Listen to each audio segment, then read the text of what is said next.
सो उसने बोला कि नहीं, you can do it, I am sure and I am so proud of you. Last shot जब चल रहा था तो कैमरा के पीछे ही वाज क्राइंग। बहुत ज़्यादा डिफिकल्ट है, मैं बहुत मिस करने वाली हूँ उसको। मुझे पता है वो बहुत रोएगा यार। He is very emotional person and I am too, तो उसको छोड़ना नॉट इजी फॉर मी।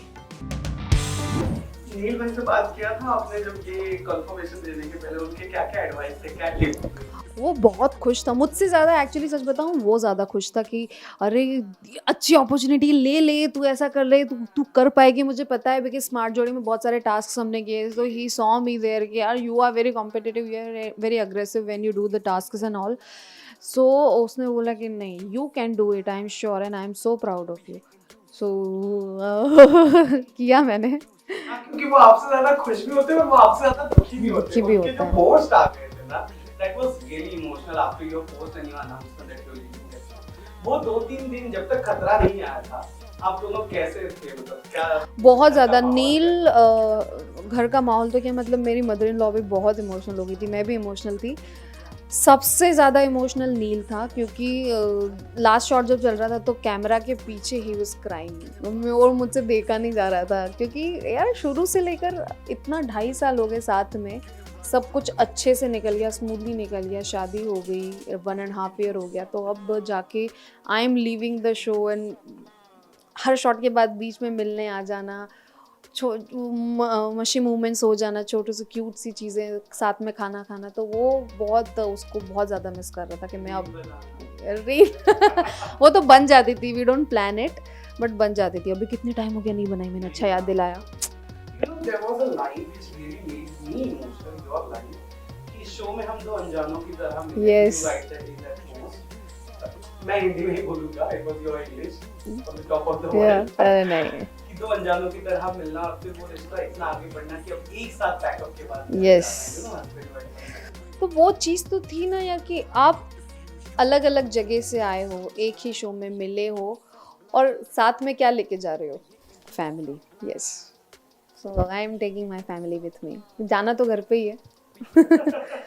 अच्छा, पैकिंग में कितनी मदद की आपने? पैकिंग हुई कहाँ, अभी मेरी कुछ भी प्रिपरेशन नहीं की मैंने, कुछ नहीं किया है। जिम जा रहे हैं, मंदिर जा रहे थे, ऐश्वर्या कहीं नहीं गई, क्यों? कर रही हूँ यार मैं ट्रेनिंग, ऐसा मत बोलो।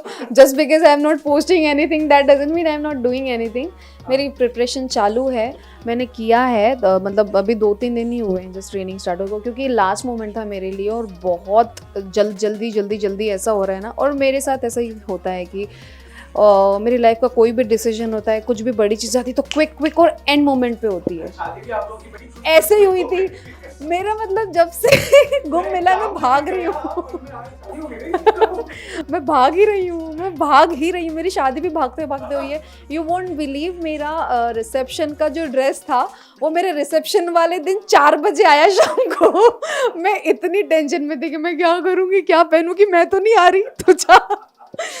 तो बहुत टेंशन थी। फैंस को जब पता चला था कि you are going, there are thousands of messages, में से एक मैसेज ये था कि कैसे रहेंगी ऐश्वर्या नील के बिना, तो वो ये नील और मैं ही जानते हैं हम कैसे रह पाएंगे, क्योंकि जैसा मैंने बोला आपको कि इतने मतलब 2.5 साल से साथ में हैं शुरू से, उसके बाद शादी हुई और we are together only all the time. कहीं भी जाते हैं, अवार्ड फंक्शन में साथ में जाते हैं, everywhere we like go together. तो अब after leaving the show and going somewhere else in another country, it's like, and for 2 months बहुत ज़्यादा difficult है। मैं बहुत मिस करने वाली हूँ उसको, बहुत ज़्यादा मिस करने वाली हूँ। और वो मुझे पता है वो बहुत रोएगा यार। He is very emotional person and I am too, but जब when he cries ना, मुझे बहुत ऐसा हो जाता है कि यार मैं क्या करूँ। ये एक मेरा लाइफ का सबसे प्रेशियस पार्ट है, वो बहुत ज़्यादा प्रेशियस है मेरे लिए, तो उसको छोड़ना नॉट इजी फॉर मी।